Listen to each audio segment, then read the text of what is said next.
제목, 자식이 셋인데 명절에 혼자 보내기 싫어 죽었다고 거짓말하고 자식들 부른 아버지. 여보세요? 나 아버지 옆집 박씨인데, 어쩐 일로 저한테 전화를. 아버지가 돌아가셨어.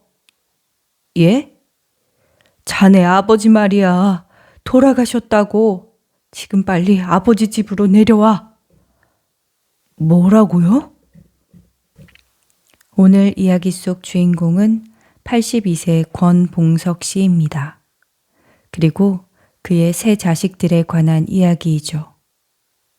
아내를 떠나보낸 권 씨는 늘 혼자였습니다. 남들은 가족과 오붓한 시간을 보내는 명절에도 권 씨는 쥐죽은 듯 조용한 집에서 혼자 떡국을 먹곤 했습니다.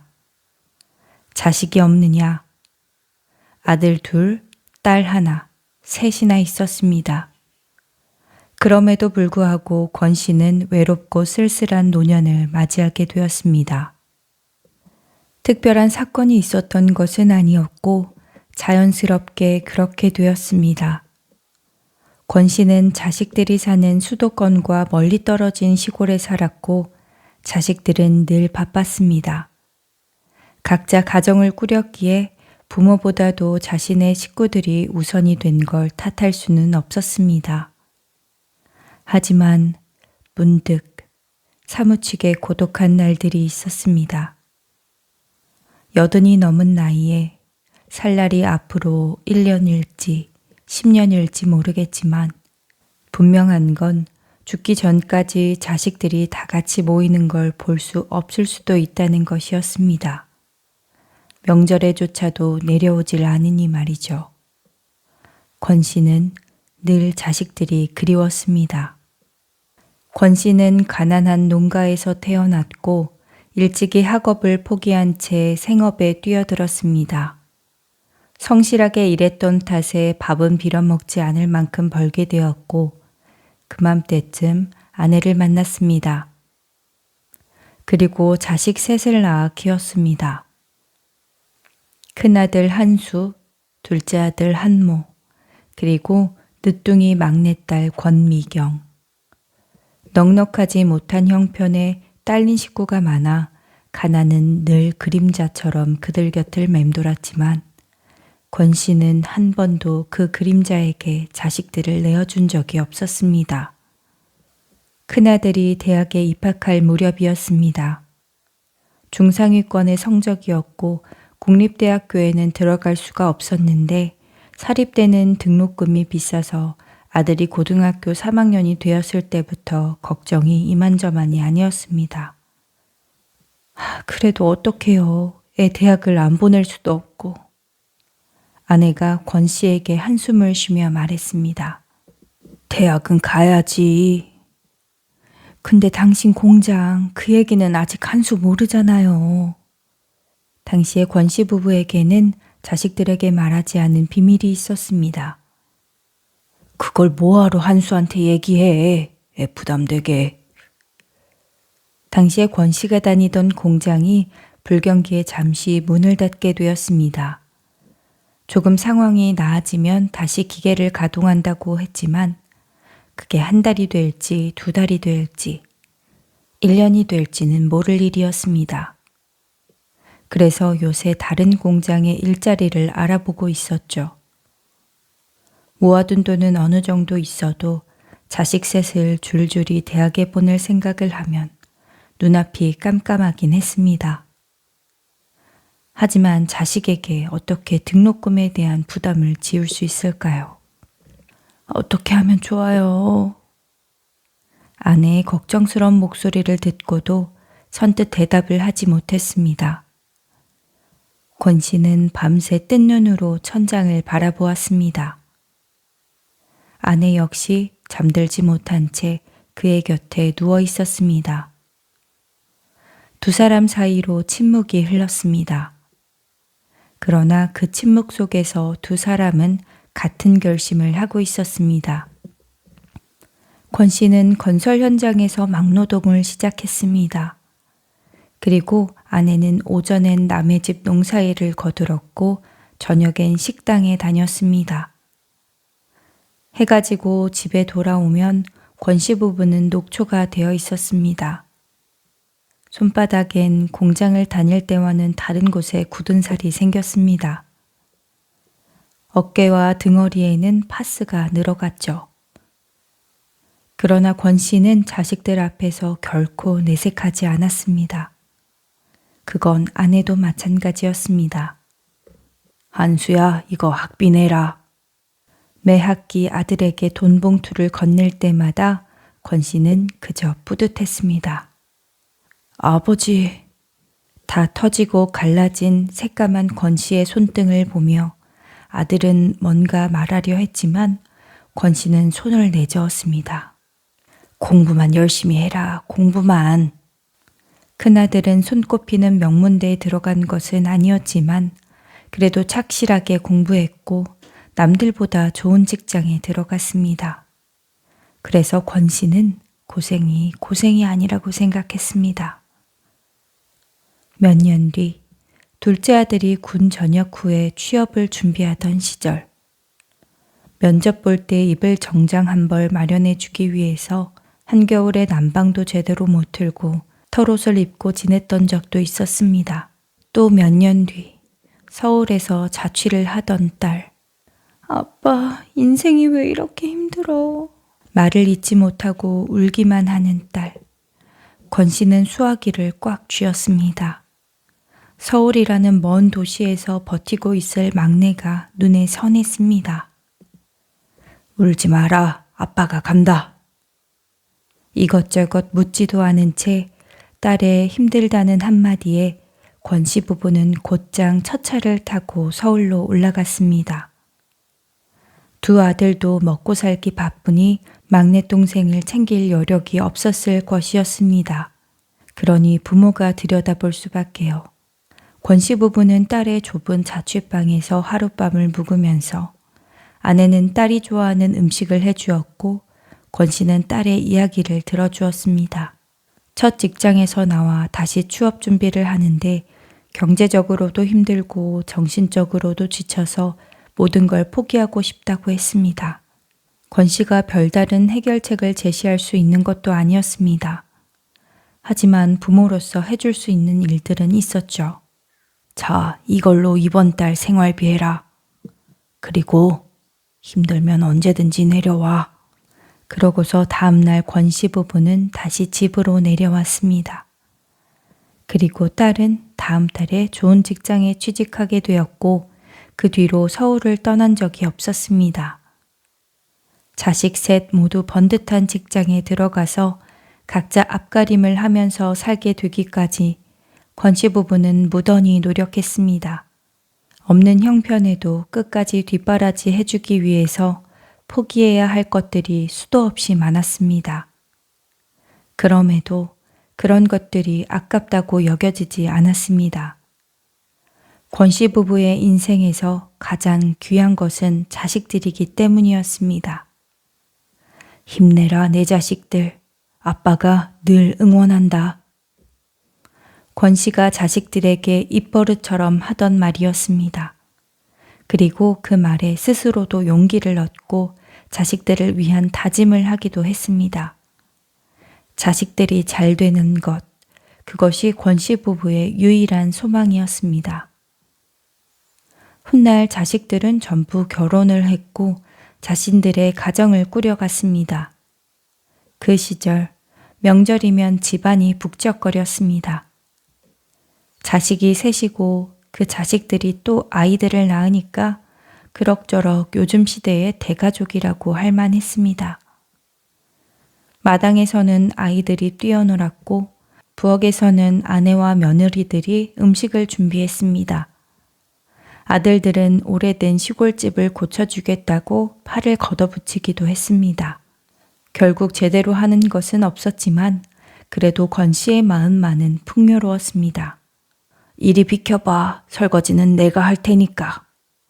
설거지를 하던 며느리의 곁에 자리를 차지하고 서며 권 씨가 말했습니다. 그러자 며느리는 머뭇거리면서도 기쁜 얼굴로 대답했죠. 네, 아버님. 화목한 집안이었습니다. 손주들이 권 씨의 품으로 뛰어들면 그의 얼굴에는 주름이 더 깊어질 만큼 환한 웃음이 번졌습니다. 우리 강아지들 할아버지 보고 싶었지? 그때까지만 해도 권 씨의 삶은 충만했습니다. 큰 부자는 아니었어도 행복했고 자식들이 방문할 때면 밥을 먹지 않아도 배가 불렀습니다. 자식들, 그리고 손주들의 웃음소리가 권 씨 삶의 모든 고단함을 씻어주는 듯 했습니다. 권 씨는 고향을 떠나 정착한 자식들이 늘 안쓰러웠습니다. 그래서 시골에서 나는 음식들이나 김장김치, 각종 반찬들을 택배로 붙여주기도 했습니다. 하지만 그것도 자식들이 30대일 때까지였습니다. 아버지, 이런 거 보내지 마세요. 택배 받았냐?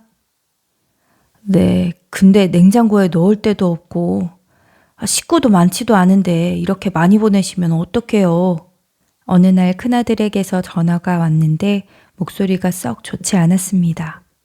한모나 미경이랑 같이 나눠 먹으면 되지 않냐? 걔들한테도 보내셨을 거잖아요. 그리고 같은 서울이면 다 가까운 줄 아세요? 조금은 신경질적인 아들의 말에 권 씨는 잠시 머뭇거렸습니다. 그래도 한 번씩 보긴 할 거잖아. 1년에 몇 번 보지도 못해요. 다들 바쁜데 그냥 보내지 마세요. 필요한 게 있으면 사 먹을 테니까. 그거 직접 농사 지은 거라서 파는 거랑은 달라. 그럼 그냥 다른 거 먹을게요. 그래, 알았다. 권 씨는 큰아들의 말에 힘없이 중얼거렸습니다. 어쩐지 서운한 마음이 들었습니다. 매년 택배를 많이 보내긴 하지만 짜증스러운 음색에 상처가 되기도 했습니다. 그리고 아버지, 이번 명절에는 못 갈 것 같아요. 이어 덧붙인 큰아들의 말에 권 씨의 눈이 커졌습니다. 왜, 무슨 일 있냐? 무슨 큰일이라도 생긴 건 아닌가 가슴이 덜컥 내려앉았습니다. 아니요, 그런 건 아니고요. 올해는 가족끼리 해외여행을 가기로 해서요. 여행? 네, 미리 말씀드리려고 했는데 깜빡했네요. 오래전에 예약한 거예요. 그러냐, 알았다. 올해는 조금 덜 북적거리겠다 싶었습니다. 작은 아들네가 하루 왔다 가고 또 딸네가 왔다 가니까 말이죠. 그런데 그 해 설에는 딸도 오지 못했습니다. 아니, 서연이네 고모가 내년에 이민을 가는데 그래서 꼭 얼굴을 보고 가라고 그러셔서 아직도 출발을 못했어요. 아마 밥까지 같이 먹으면 시간이 너무 늦을 것 같아요. 차도 많이 막힐 것 같고. 그래서 차라리 그냥 다음에 시간 날 때 주말에 한번 내려가는 게 나을 것 같은데. 서운한 건 아니죠? 작은 아들네가 설 당일 오전에 일찍 돌아갔는데 아무리 기다려도 딸이 오지 않아 전화를 해봤더니 딸이 하는 말이었습니다. 시어머니가 못 가게 한다는데 어떻게 권 씨가 그래도 오라고 할까요? 그리고 가족이 이민을 가니까 이해하자 싶었습니다. 비록 딸네 가족을 위해서 정성껏 차린 밥상이 싸늘하게 식었어도 말이죠. 그래, 어쩔 수 없지. 다음에 보면 되지. 권 씨는 애써 웃으며 대꾸했습니다. 다음에는 오빠들 보고 갈 수 있게 내가 좀 빨리 갈게요. 그래, 그러면 좋겠네, 다 같이. 하지만 그 다음이라는 것은 시간이 가면 갈수록 기약하기가 어려워졌습니다. 그리고 작은 아들이라고 사정이 크게 다르지도 않았습니다. 아버지, 회사에 일이 터져서 명절에도 출근을 해야 할 것 같아요. 뭐? 아무리 그래도 명절에도 못 쉬게 하는 회사가 어디 있어? 권 씨의 걱정 어린 대꾸에 작은 아들이 한숨을 쉬었습니다. 전에 다니던 데보다 작은 회사라 어쩔 수가 없어요. 아이고, 그러냐. 어쩔 수 없지. 죄송해요. 죄송하긴 일하는 네가 고생이지. 그해 추석엔 작은 아들이 오질 못했습니다. 그리고 그 뒤에도 자식들의 방문은 뜸해져만 갔습니다. 명절뿐만이 아니라 경조사에도 참여하는 일이 눈에 띄게 줄었습니다. 손주들이 크고 각자 일이 바쁘다 보니 이해는 갔지만 섭섭한 마음이 없지는 않았습니다. 평생 자식들만 보며 살았는데 정말 품에서 떠나가는구나 싶어서 말이죠. 하지만 그렇다고 해서 떼를 쓸 수는 없었습니다. 그런 날에도 부모 집에 오지 못하는 자식들의 마음은 오죽하겠나 싶었습니다. 늘 바쁘게 사는 자식들이 안쓰러울 따름이었습니다. 그리고 아내가 떠난 것은 8년 전 가을이었습니다. 평생을 함께한 배우자, 자식들을 함께 키우고 고생을 함께 나눈 동지. 그런 아내가 어느 날 갑자기 쓰러졌고 병원으로 달려갔을 때는 이미 늦은 뒤였습니다.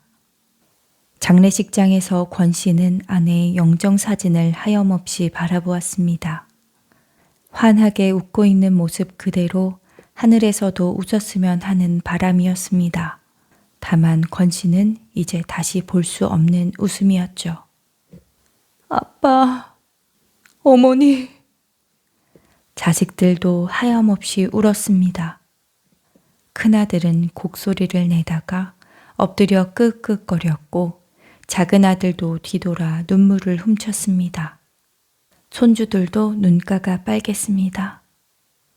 그래도 이렇게 세상이 끝난 듯 울어줄 가족들이 있으니 아내도 떠나는 발걸음이 쓸쓸하지는 않겠다 싶었습니다. 권 씨는 목구멍까지 차오르는 울음을 삼키느라 자식들을 위로하는 말을 할 수가 없었습니다. 그렇게 울던 식구들은 장례가 끝나고 모두 각자의 삶으로 돌아갔습니다. 그리고 권 씨는 텅 빈 집에 홀로 남았습니다. 아내가 쓰던 물건들이 고스란히 남아있는 집에 말이죠. 베개에는 아직 아내의 머리카락이 몇 올 남아있었고 거실 테이블 위엔 아내가 먹다 남긴 뻥튀기도 보였습니다. 권 씨는 오랫동안 아무것도 치우지 못했습니다. 치워버리면 정말로 아내가 떠난 것 같아서였습니다. 아빠, 이것들 다 버려야 한다니까. 그런 권 씨를 보며 딸이 핀잔했습니다. 하지만 그 목소리엔 물기가 가득했죠. 천천히 정리할게. 다음 주에 작은 오빠 온다고 그랬으니까 그때 태울 건 태워버려요. 알았다. 자식들은 번갈아 가면서 권 씨를 들여다봤습니다. 아내가 떠나고 처음 한 달간은 그랬습니다. 혼자 남은 아버지가 신경이 쓰인다는 듯 연락 없이 찾아오는 일도 있었습니다. 평소와는 다르게 자식들을 자주 보는 것은 좋았지만 마음 한구석에 쓸쓸함은 여전했습니다. 그렇다고 권 씨가 내내 그렇게 산 건 아니었습니다. 떠난 사람은 떠난 것이고 산 사람은 어떻게든 삶을 이어가야 했습니다. 그리고 그렇게 빈자리를 지우고 제자리를 찾아간 것은 권 씨뿐만이 아닌 듯 했습니다. 자식들도 그러했습니다. 어쩌면 권 씨보다도 더 빠르게 말이죠. 아내가 떠나고 1년이 채 되지 않아 자식들은 점점 뜸해져 갔습니다. 아내가 있을 때보다도 얼굴 보기가 힘들어졌습니다. 마치 아내가 그나마 자식들과 권 씨 사이를 이어주는 끈이었던 것처럼 그 끈이 끊어지자 거리는 급격히 벌어졌습니다. 택배요? 이번 주에는 집 비우니까 못 받는데. 어느 날 통화를 하다가 딸이 말했습니다. 권 씨는 의아해하며 물었습니다. 어디 가냐? 오빠네랑... 말을 하다 말고 아차하며 멈춘 딸. 자식들끼리 다 같이 여행을 가기로 했다는 소식을 권 씨는 막내딸을 통해서 우연히 듣게 되었습니다. 딸도 굳이 이야기할 생각이 있었던 것 같지는 않았습니다. 그런 반응에 오히려 마음이 이상했죠. 한수랑 어디 가? 권 씨는 짐짓 아무렇지 않게 물었습니다. 그게요. 사실 이번 주에 형제들끼리 뭉쳐서 제주도 가기로 했거든요. 제주도에? 네, 아빠한테 말씀 안 드린 건 아버지 힘든데 거기까지 가기도 그렇잖아요. 그렇다고 괜히 말했다가 서운할까봐 그런 거예요. 꼭 비밀로 하려고 했던 건 아니고. 말이 길어지는 걸 보니까 딸도 많이 당황한 것 같았습니다. 제주도. 권 씨도 언젠가 아내와 한 번 간 적이 있었습니다. 그 뒤로는 사는 게 바쁘고 그래서 비행기를 타면서까지 여행할 생각은 많이 못 해봤죠. 그런데 자식들은 그런 권 씨를 빼놓고 다 같이 여행 갈 계획을 세운 모양이었습니다. 하지만 권 씨는 여행을 못 가는 것보다도 어쩐지 자식들에게 짐스럽게 여겨지는 것 같아서 더 속상했습니다. 죄송해요. 근데 아빠 다리도 아프잖아요.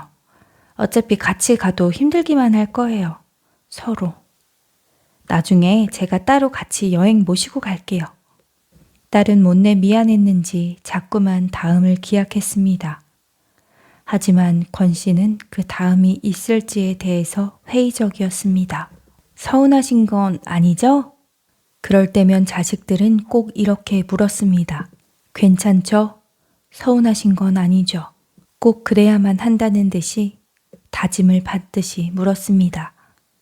그러면 권 씨는 늘 이렇게 대답했습니다. 그래, 서운하지 않어. 가서 재밌게 놀다 와라. 자식들이 제주도를 가자고 했어도 어쩌면 권 씨는 마다했을지도 몰랐습니다. 딸의 말처럼 다리가 안 좋은 건 사실이었고 거기까지 가서 자식들에게 짐이 되고 싶지는 않았으니 말이죠. 하지만 입안이 쓴 것도 사실이었습니다. 하루하루 나이만 먹어가니 어쩔 때 보면 자신이 쓸모없는 사람이 되어가는 것 같기도 했습니다. 자식끼리 여행을 갈 수도 있는 거지. 어렴풋이 서운함을 느끼는 스스로에게 환멸이 났습니다. 나이 먹으면 넓어지는 게 아니라 점점 좁아지는 게 속인 듯 했습니다. 그래, 내가 가면 불편할 수도 있지. 권 씨는 스스로를 그렇게 납득시켰습니다. 문득 아내가 그리웠습니다. 그러던 어느 날이었습니다. 얼마 전 건강검진을 받은 적이 있었는데 재검사를 해야 한다는 통보를 받게 되었습니다. 병원을 혼자 가? 옆집과 이런저런 얘기를 나누다 꺼낸 말이었는데 혼자 간다는 소리에 놀란 듯 보였습니다. 혼자 가지 그러면?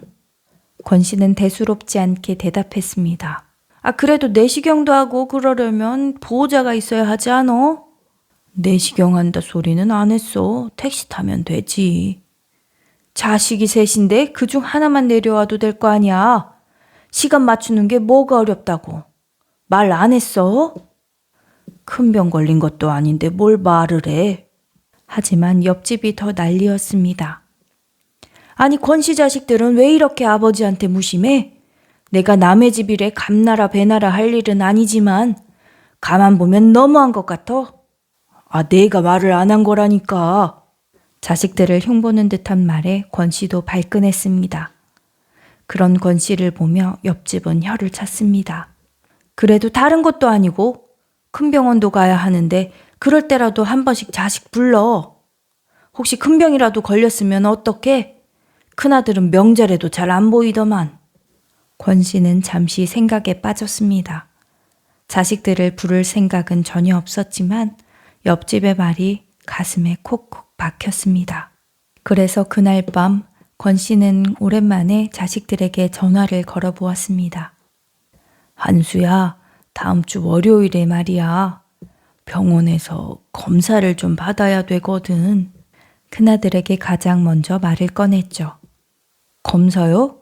지난번에 무슨 건강검진 하지 않으셨어요? 아닌가? 맞아. 근데 좀 정밀 검사를 해야 한다고 그러더라고. 왜요? 자세히는 모르지. 뭐가 보인다고 그러던데. 캐묻는 아들의 말에 권 씨의 목소리가 점점 작아졌습니다. 그래서요? 그래서 용건이 뭐냐는 듯이 묻는 큰아들의 말에 잠시 말문이 막혔습니다. 걱정하는 기색보다도 짧게 통화를 끊고 싶은 마음이 큰 것 같아 보였습니다. 보호자가 있어야 돼서 말이야. 보호자요? 없으면 검사 못한대요? 병원에서 따로 그런 말은 없었지만 혼자서 검사 받으러 오는 사람은 못 본 것 같았습니다. 하지만 권 씨는 그 말을 입 밖으로 꺼내지 않았습니다. 그런 사람들은 가까이 사는 사람들이고 권 씨의 자식들은 조금 다르긴 하니 말이죠. 오는 데만 3시간이 걸리고 회사도 빠져야 하고 역시나 내 욕심인가 싶었습니다.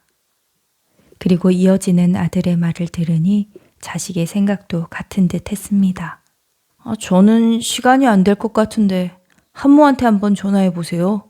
한모 요즘에 회사 별로 안 바쁘다던데. 작은 아들에게 연락해 보라는 큰아들의 말에 권 씨는 그저 알았다고 대답하고 통화를 마쳤습니다. 사실 작은 아들에게까지 전화를 걸 생각은 없었지만 회사가 많이 안 바쁘다는 큰아들의 말에 용기를 얻었습니다. 그래서 둘째 한모에게도 전화를 걸었죠. 안 바쁘긴요. 저도 그날 출장 가요.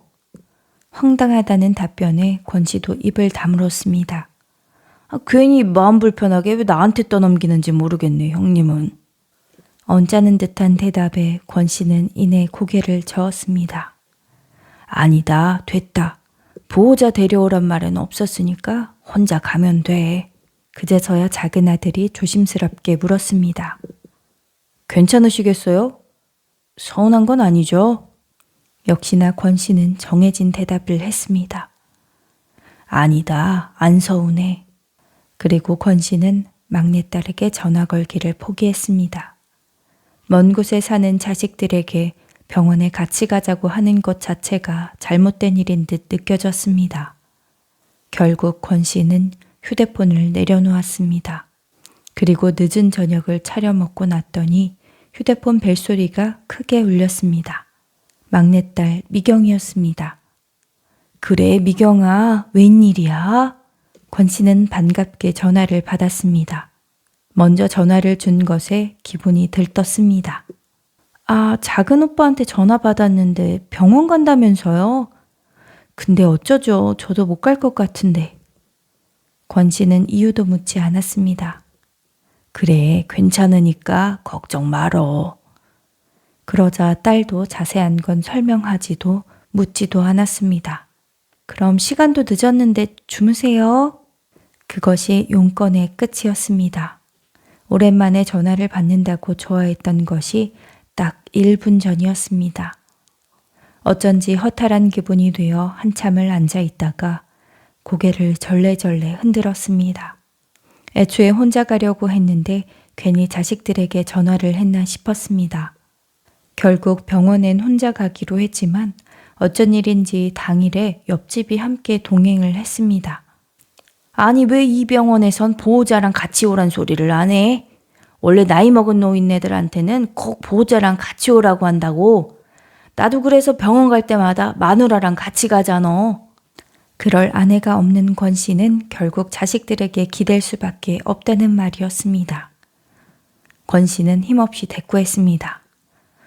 혼자 가도 된다니까 그러네. 하지만 결론적으로 말하자면 권 씨는 옆집과 함께 가길 잘했다는 생각을 했습니다. 검사 결과 설명을 듣는데 무슨 말인지 잘 몰라 옆집이 휴대폰으로 녹음을 해주었죠. 큰 병에 걸린 것은 아니었고 무슨 결절이 있다고 했는데 반년에서 1년 사이에 한 번 더 체크하면 된다고 했습니다. 다행은 다행이었죠.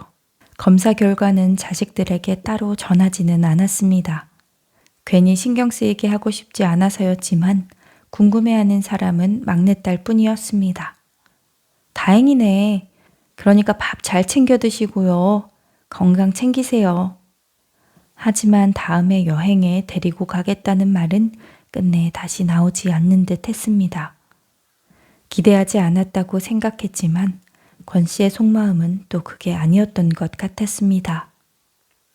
그러고 나서 자식들은 연락이 쭉 뜸했습니다.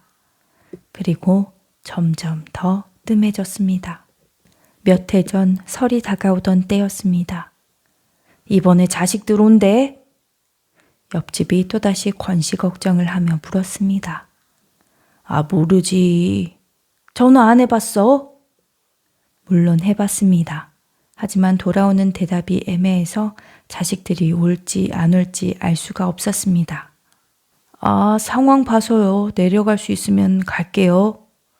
큰아들은 상황을 보고 온다고 했습니다. 바빠가지고 되도록이면 갈게요. 작은아들도 되도록이면 오겠다고 했습니다. 이번에 아마 가긴 가야죠. 차가 안 막히려나 모르겠네. 그리고 막내딸은 차가 막힐 것이 걱정이지만 아마 오겠다고 했습니다. 당연히 오겠다는 자식들은 없었습니다. 모든 말들이 두루뭉술했고 언제 뒤집어도 이상하지 않을 말들이었습니다. 그러니 권 씨도 자식들이 오려나 말려나 확실하게 알 수가 없었습니다. 하지만 언제나 기대는 했습니다. 비록 작년에도 재작년에도 아무도 오지 않았지만 이번에는 그래도 대답이 조금은 긍정적인 것 같아서 막연한 희망을 품게 되었습니다. 설 며칠 전부터 권 씨는 시장을 다니기 시작했습니다. 아무리 아내가 없어도 자식들이 오면 명절상이라고 생각될 만하게 차려주기 위해서였습니다. 다행인 점은 권 씨가 요리에 일가견이 있다는 것이었습니다. 갈비찜을 할 고기, 잡채를 만들 당면과 채소, 전을 부칠 재료들. 장바구니가 무거웠지만 마음은 딱 그만큼씩 가벼워졌습니다. 자식들이 먹을 생각을 하면 콧노래가 나오기도 했습니다. 집에 돌아와 재료를 정리하며 권 씨는 혼잣말을 했습니다. 가만, 미경이는 소고기를 더 좋아하는데 아이고 또 시장에 다녀와야겠네. 장 보는데 돈도 많이 들었고 많은 요리를 할 생각에 걱정이 되기도 했지만 그래도 자식들이 와주기만 한다면 좋을 것 같았습니다. 확실하게 대답은 하지 않았지만 갑자기 아버지 저희 지금 가요 하면서 나타날지도 모를 일이었습니다. 그리고 설 연휴가 시작되기 바로 전날. 아무런 연락이 없어서 권 씨는 종일 휴대폰만 들여다보았습니다. 먼저 전화를 걸면 일하는데 방해가 될까봐 기다렸는데 아무래도 연락을 해봐야 할 것 같았습니다. 그래서 큰아들에게 먼저 전화를 걸었죠. 한수야, 이번에 내려올 거지? 시간이 되면 온다고 했는데 갓달부터 말이 없는 것을 보면 어쩌면 내려오기로 마음먹은 것이라고 생각했습니다. 그런데 들려오는 아들의 대답에 권 씨의 어깨가 축 처졌습니다. 이번에는 못 갈 것 같아요. 무슨 일 있냐? 이래저래 복잡한 일이 있어서요. 차 끌고 거기까지 갔다가 오는 게 좀 부담스럽네요. 길에서 버리는 시간도 있고 그러니까요. 회사 일도 마무리가 덜 돼서 집에서도 조금 업무를 봐야 되거든요. 권 씨는 아들의 말에 적잖이 실망했습니다. 아, 그래? 못 온다는 거지? 네, 죄송해요. 아니다. 그래, 알았다. 어쩔 수 없지. 전화를 끊고 잠시 있자 둘째 한모에게서 먼저 전화가 걸려왔습니다. 아버지, 저 못 내려갈 것 같아요. 큰아들과 용건은 같았습니다. 너도? 형도 못 간대요? 그래, 방금 통화했어. 저도 어지간하면 가고 싶은데 영 시간이 안 나네요. 권 씨는 아들을 나무라는 대신에 다른 말을 내뱉었습니다. 너희들은 명절에도 안 쉬고 일만 하냐? 그러다 몸 축나. 저는 회사 때문은 아니고요. 서준이 때문에요. 서준이가 왜? 혹시라도 어디가 아픈가 싶어서 놀라 물었습니다.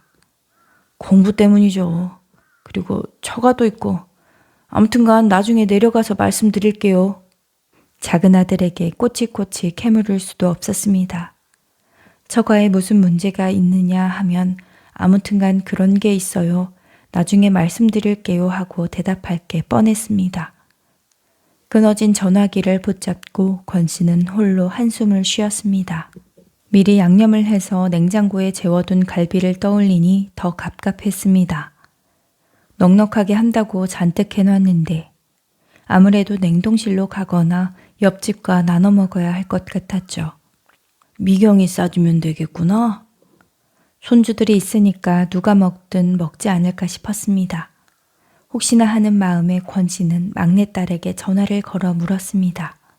네 오빠들은 다 못 온다는데 미경이 너는 올 수 있지? 아, 오빠들 못 간대요? 딸의 목소리가 어쩐지 좋지 않았습니다. 어쩌죠? 애가 아파가지고 이번 설은 집에 있는 게 좋을 것 같은데. 아프다고? 어디가? 권 씨는 놀라서 되물었습니다. 독감 걸렸나 봐요. 추운데 따뜻하게 좀 입고 다니라니까 말을 안 들어요. 많이 아파? 쉬면 낫겠죠. 아픈 애를 끌고 갈 수도 없고. 그래, 뭐하러 와? 그냥 있어. 죄송해요.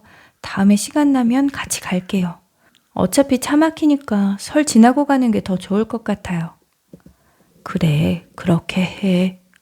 권 씨는 방금 전까지 설레었던 마음이 차갑게 식은 것을 느꼈습니다. 냉장고 문을 열자 평소와는 다르게 식재료들로 가득 차 있었습니다. 빨리라도 말해주지. 아니, 괜한 탓이었습니다. 권 씨가 진작에 전화를 해서 확실히 물었어야 했던 것인데 미루고 미루다 보니까 이런 일이 생겼습니다. 아마 권 씨도 알고 있었는지도 몰랐습니다. 어차피 자식들이 안 올 거라는 걸 말이죠. 못 온다는 그 대답을 듣기 싫었나 보다 스스로 생각했습니다. 다음 날 연휴가 시작되었고 동네에도 활기가 생겼습니다. 외부 차량들이 많이 들어와 골목이 더 비좁아지기도 했습니다. 그리고 잘 들리지 않던 어린아이 목소리가 참 많이 들렸습니다. 그리고 권 씨는 조용히 창문을 한 겹 더 닫았습니다. 그러자 소리가 좀 더 희미해졌지만 그래도 평소와는 다른 묘한 들뜸이 권 씨의 집 안까지 전해졌습니다. 우리 집도 저랬지. 권 씨는 또다시 혼잣말을 하며 자리에서 일어났습니다. 부엌으로 가서 밥을 차렸습니다. 상다리 부러지게 차려줄 생각이었는데 평소와 다를 바 없는 초라한 밥상이었습니다. 모래를 씹는 것처럼 퍼석한 얼굴로 밥을 먹으며 권 씨는 멍하니 싱크대를 쳐다보았습니다. 몇 년 전만 하더라도 저곳엔 아내가 서 있었고 그래도 자식들이 한 번씩 놀러와 집을 꽉 채웠었습니다. 그것이 까마득한 과거의 일처럼 느껴졌습니다. 이제는 추억이 되어버렸습니다. 권 씨는 저녁에도 혼자였습니다. 밥상엔 아침, 점심과 똑같았고 갈비찜이 놓여 있었습니다. 전이라도 부칠까 하다가 혼자서 먹는데 번거로울 것 같아서 그만뒀습니다. 자식들이 안 오니까 이건 하지 말자, 저건 하지 말자 하다 보니 식당 위에 올려진 것은 여느 때와 같은 음식들이었죠. 그리고 다음 날 설 당일이 되었을 때 점심때쯤 대문 밖에서 목소리가 들렸습니다. 대문은 초인종이 고장났는데 권 씨는 혹시나 하는 마음에 서둘러 일어나 나가보았습니다. 아들이 왔나 싶었는데 옆집 박 씨가 서 있었습니다. 아무도 안 왔지? 바빠서 그렇지. 권 씨가 애써 변명하듯 대꾸하자 옆집이 작게 고개를 절레절레 흔들었습니다. 그러지 말고 우리 집 와서 밥 한 끼 해. 아이 됐어. 식구들끼리 있는데 내가 거길 왜 가. 담 너머로 언뜻 보아도 옆집은 북적거렸습니다. 자식이 넷인데 전부 와 있는 것인지 무엇인지 시끌시끌했죠. 전에다가 막걸리라도 한잔 해. 아들이랑 먹어. 우리 애들은 이제 올라가 본대. 그러니까 와서 밥 한 끼 해. 애들 가면 나도 적적해서 그렇지. 우리 마누라는 배불러서 아무것도 못 먹겠대. 손살에 치는 권 씨를 옆집이 무작정 끌고 갔습니다. 아, 명절이잖아. 거절하면 내가 섭섭해. 그 말에 권 씨는 망설이다가 결국 슬리퍼를 끌고 옆집을 따라갔습니다. 아이고, 어서 오세요. 옆집의 아내가 반갑게 인사했습니다. 안녕하셨어요? 권 씨도 머쓱하게 마주 인사했습니다. 다 돌아간다고 그러더니 아직도 식구들이 많이 있었습니다. 권 씨는 어색하게 상 끝자락에 앉았습니다. 따뜻한 음식, 웃음소리, 가족의 정, 그 모든 것이 권 씨를 감쌌습니다. 그러나 이상하게도 권 씨는 더 외로웠습니다. 눈치 없이 남의 가족 사이에 끼어 있는 스스로가 우습기도 했습니다. 아무리 옆집과 수십 년 세월을 함께 지냈어도 그건 권 씨의 가족이 아니었습니다. 지금 이 순간에도 권 씨의 자식들은 그들의 삶을 살아가고 있겠죠. 해가 지기 전에 권 씨는 옆집을 나왔습니다. 막걸리를 마셔서 알딸딸했지만 얼른 집에 들어갈 생각이 들지는 않았습니다. 추운 옷차림으로 마을을 30분 정도 돌다가 결국 덜덜 떨릴 때쯤 집으로 돌아갔죠. 문을 열고 들어서자 싸늘한 냉기가 느껴졌습니다. 평생 이 정도 온도로 겨울을 났고 명절에는 자식들 때문에 뜨끈뜨끈하게 지냈는데 요새는 그런 것도 없이 늘 냉골이었습니다. 냉동실에 있는 갈비, 점점 시들어가는 채소들, 그 모든 것이 갑자기 허무하게 느껴졌습니다. 자식이 셋인데 여보, 참 당신이 보면 괜히 먼저 갔나 싶겠네. 권 씨는 또다시 혼자 중얼거렸습니다. 들어주는 이는 없었습니다. 그리고 그 뒤로도 권 씨는 명절마다 늘 혼자였습니다. 전화는 가끔 왔지만 한결같이 다 바쁘다는 통에 얼굴 구경한 것이 언젠지 몰랐습니다. 그렇게 권 씨는 80을 넘겼습니다. 올해는 오겠지, 올해는 오겠지 하다가 이제는 안 오겠지 하며 체념하게 되었죠. 미안해하던 자식들도 어느새 그것이 당연해졌습니다. 다행인지 불행인지 권 씨가 아픈 곳이 없어서 더욱 그러했습니다. 크게 아파서 입원이라도 했다면 다들 바쁜 와중에 내려와서 들여다보지 않았을까 하는 상상도 하게 되어 스스로 소름 끼치기도 했습니다. 이 나이에 안 아픈 것이 복인데 말이죠. 해마다 기대했다 실망하고 기대했다 실망하고 그러다 보니 권 씨는 명절이 싫어졌습니다. 늘 따뜻한 느낌이었던 명절이 이제는 춥고 쓸쓸한 날이 되어버렸습니다. 권 씨는 점점 말수가 줄어들었고 웃음을 잃어갔습니다. 옆집 박 씨가 마주치면 혀를 차기도 했습니다. 참 자식들이 무심해. 옆집도 늘 모든 자식들이 명절마다 오는 건 아니었습니다. 나이도 든 만큼 자식들의 가족이 있으니 어쩌면 당연했습니다. 하지만 그렇다고 권 씨의 가족과 같은 건 아니었습니다. 종종 얼굴을 비추긴 했으니 말이죠. 우리도 이번엔 한 놈도 안 와. 이제 부모가 몇 살인지도 모르나. 살면 얼마나 산다고. 나는 우리 어머니 돌아가시기 전에 더 자주 뵐 걸 그렇게 후회를 했거든. 큰형님 내서 돌아가셨으니까. 근데 그 후회를 내 자식들이 할 거라고 생각하면 마음이 아파. 권 씨는 그 말에 머리를 한 대 두드려 맞은 것 같은 기분이 들었습니다. 손가락을 들어 가늠해 보아도 앞으로 얼마나 살지 몰랐습니다. 오래 살면 10년도 넘게 남았을 수도 있지만 당장 며칠 뒤에 죽는다고 하더라도 젊어서 죽었다고 안타까워할 사람은 없을 것 같았습니다. 그렇게 생각하니까 덜컥 겁이 났습니다. 권 씨는 문득 자식들 목소리가 듣고 싶어서 휴대폰을 들었습니다. 하지만 번호를 누르듯 말듯 고민하다가 결국 다시 내려놓고 말았죠. 내 자식들이지만 결국 각자의 삶이 있었습니다. 어쩌면 나이 든 부모보다도 더 중요한 일들이 한가득 하겠죠. 직장 문제, 자식 문제, 부부 문제. 권 씨는 상상도 못할 일들로 고민하며 잠 못 이루고 있을지도 몰랐습니다. 그런 자식들에게 부모가 짐을 하나 더 얹어주고 싶지는 않았습니다. 권 씨는 고개를 떨구었습니다. 큰아들 권한수는 은퇴 문제로 아내와 다툼이 잦았습니다. 그러니까 어차피 퇴직 몇 년 남지도 않은 거 미리 퇴직하고 퇴직금으로 사업한다니까 그러네. 권한수의 말에 아내가 도끼 눈을 했습니다. 그러다가 망하면 그냥 잘릴 때까지 딱 붙어 있으라니까. 나이 들면 더 하고 싶은 일도 못해. 그러면 주식으로 돈을 날리지나 말았어야지. 아내의 언성이 높아지자 권한수도 덩달아 목소리를 높였습니다. 또 그 얘기야? 좀 좋은 마음으로 여행 다녀오면 안 되는 거야? 오랜만에 자식들과 함께 다 같이 여행을 떠나기로 했습니다. 일에 치여 살다가 모처럼 마음먹었죠. 그런데 연휴 첫날, 출발하기 전 차에 짐을 싣고 있는데 그 사이를 못 참고 아내가 잔소리를 퍼부었습니다. 생각 같아서는 여행이고 뭐고 그냥 집에 있자 하고 싶었지만 그랬다가는 후폭풍이 두려웠습니다.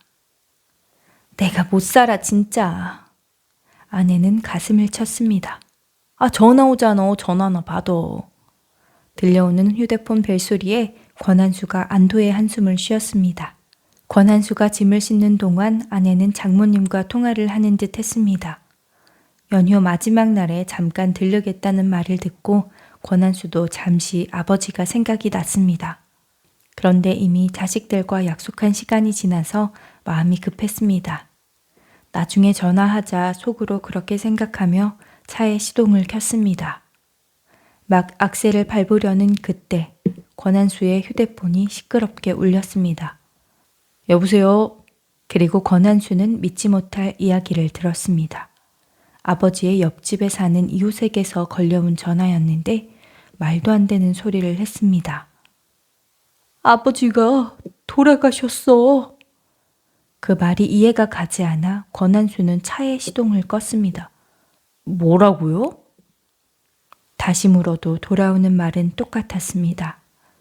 권한수는 멍한 표정으로 조수석에 앉은 아내를 쳐다보았습니다.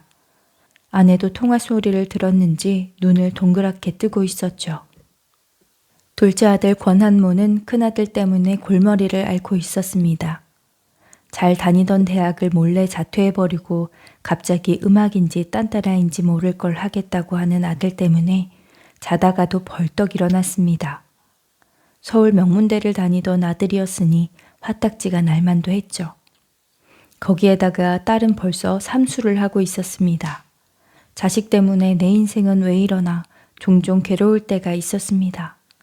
그러다 보니까 늘 신경이 날카로웠고 아내와도 다투기도 했습니다. 당신 진짜 집에 있을 거야?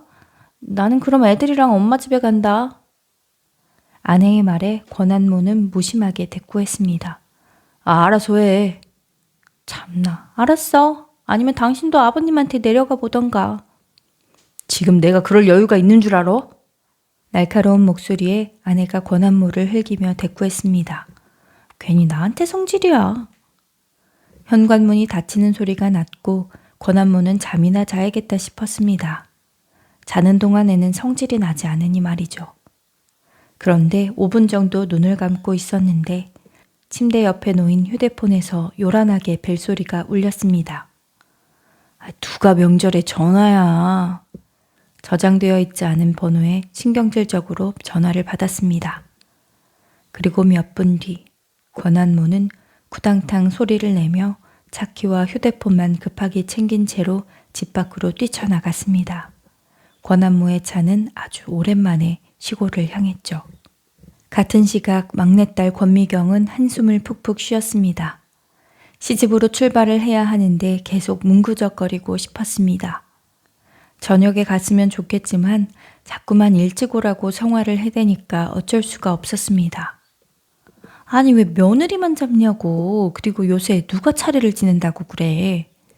권미경이 불만스레 남편에게 투덜거렸습니다.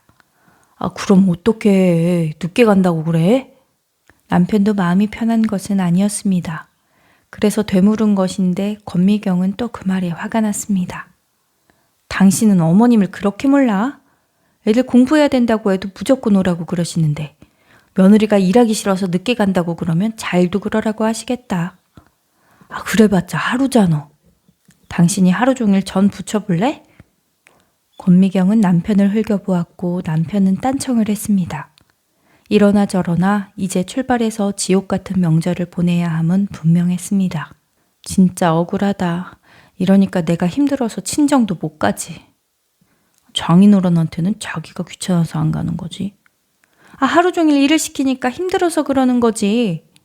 아이고, 알았어. 권미경은 몸을 일으켰습니다. 그런데 짐을 챙기다 큰오빠의 전화를 받게 되었습니다. 왜? 미경아, 아버지가... 오빠의 목소리에 권미경이 의아해하며 대꾸했습니다. 아빠가 왜? 아버지가... 그리고 흐느끼는 목소리. 큰오빠가 웬일인지 권미경의 아파트 주차장에 와 있다고 했습니다.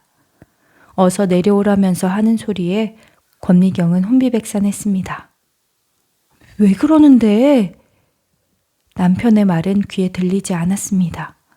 놀라서 붙잡는 남편을 뿌리치고 양말도 신지 않은 채 슬리퍼를 짝짝이로 신고 집 밖으로 달려나갔습니다. 작은 오빠 차가 와 있었고 그 안엔 큰 오빠도 타 있었습니다. 권미경은 차에 몸을 싣기도 전에 무너지듯 주저앉았습니다. 그리고 그런 권미경을 큰오빠가 일으켜 세운 뒤 차에 태웠습니다. 아주 오랜만에 셋이 한 차에 탄 형제들은 한참을 달렸습니다. 명절이라 차가 막혀서 오래도 걸렸습니다. 억겁의 시간이 흐른 것 같았습니다. 늦은 오후가 되어서야 세 남매가 아버지의 집 앞에 도착했습니다. 대문은 활짝 열려 있었고 현관문도 잠금이 해제되어 있었습니다. 처음에 전화를 줬던 이웃은 보이지 않았습니다. 어쩐 일인지 불은 켜져 있었고 집이 따뜻했습니다.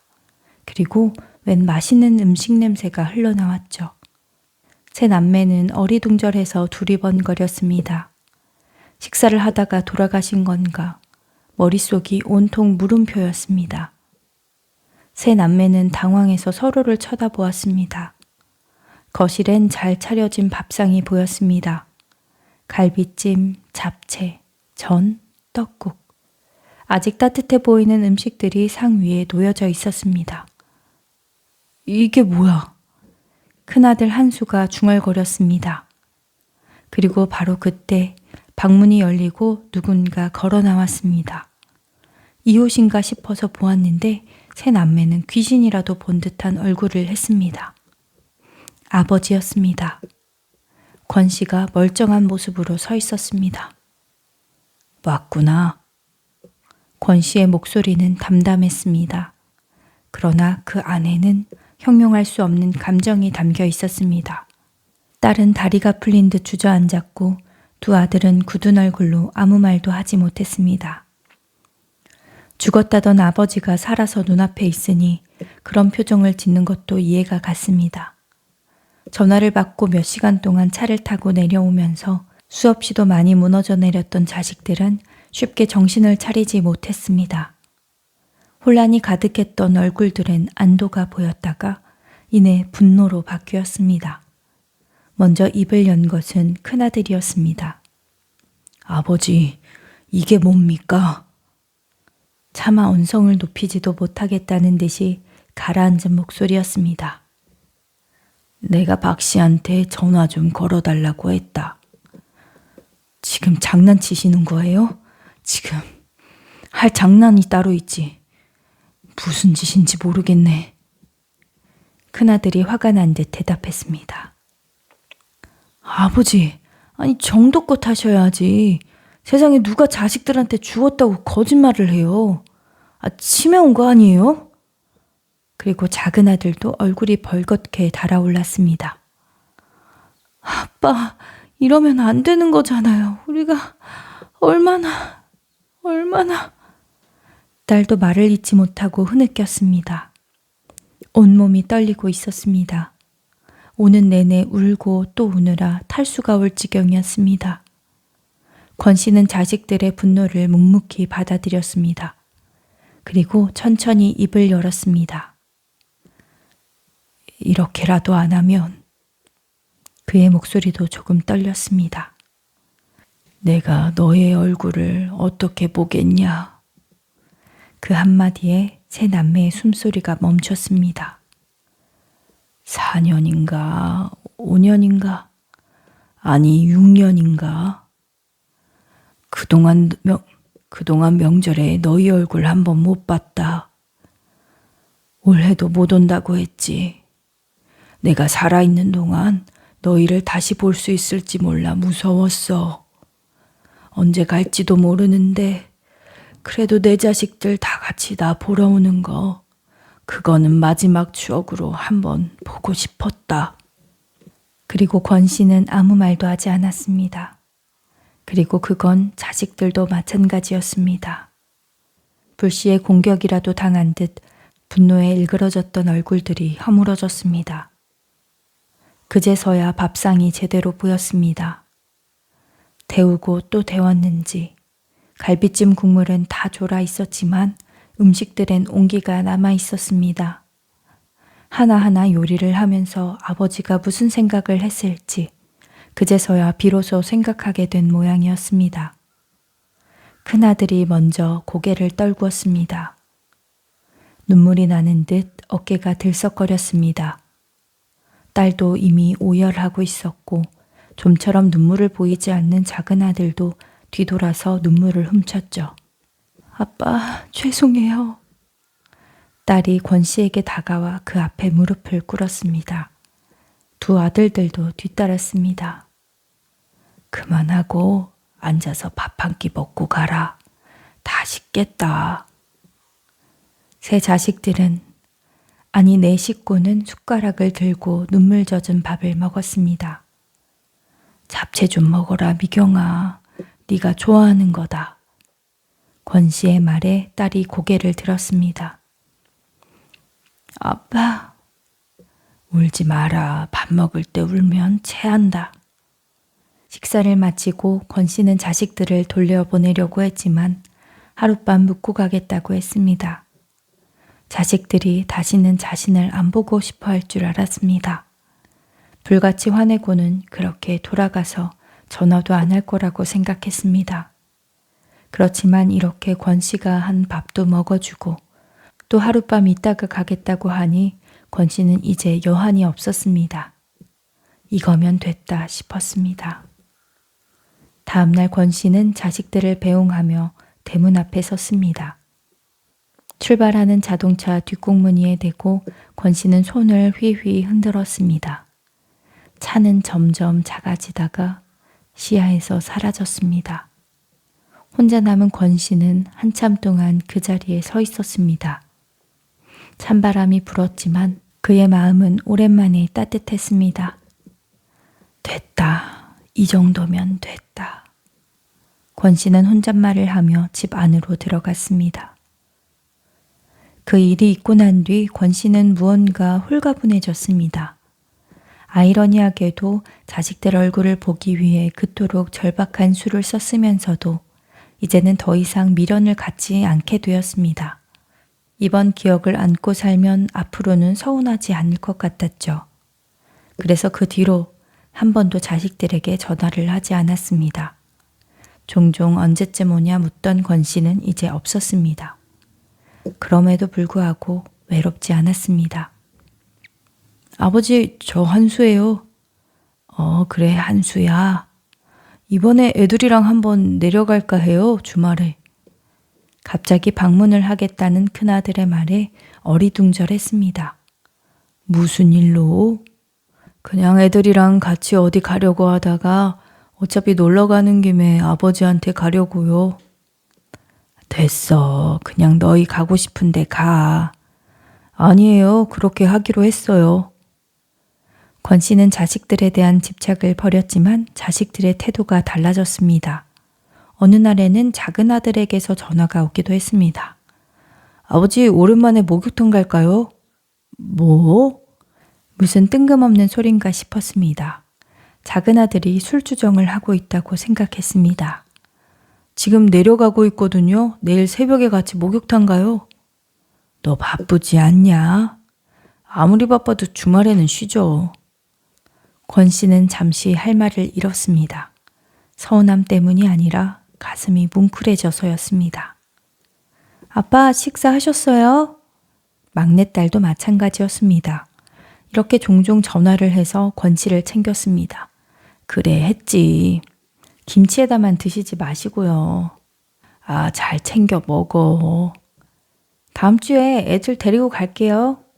수정이가 할아버지 보고 싶대요. 손녀딸의 이름에 권 씨의 얼굴에 미소가 번졌습니다. 그리고 추석에 다 같이 내려가기로 했어요. 너는 사돈네 가야지. 여태까지 시집만 갔으니까 앞으로는 친정에만 가기로 이서방이랑 얘기 다 했어요. 권 씨는 전화를 끊고 한참 동안 멍하니 앉아 있었습니다. 세상에, 이게 무슨 일인가. 자식들이 지난 설의 일로 충격이 컸나 싶어서 오히려 권 씨가 걱정이 될 정도였습니다. 자식들은 자주 전화를 걸어 권 씨의 안부를 물었습니다. 권 씨가 병원 가는 날을 달력에 표시해 두었고 명절이 아니더라도 종종 내려왔습니다. 그리고 추석. 현관 앞에 신발이 여러 켤레가 어지럽게 놓여 있었습니다. 비좁은 현관이 더 좁게 느껴졌지만 권 씨의 마음은 태평양 바다와 같았습니다. 그리고 모두가 돌아가고 또다시 혼자 남은 권 씨. 더 이상 명절이 두렵거나 외롭지 않았습니다. 어쩌면 아버지의 죽음이라는 말을 들어서야 찾아온 자식들이 야속할 수도 있었습니다. 하지만 그것이 사람이 아니겠나 싶었습니다. 잃어버리고 나서야 비로소 가졌던 것의 가치를 알게 되는 것인지도 몰랐습니다. 거짓 부고를 알린 것에 누군가는 손가락질을 할지도 몰랐지만 후회가 되지는 않았습니다. 적어도 자식들은 부모를 떠나보내고 후회하지 않을 테니 말이죠.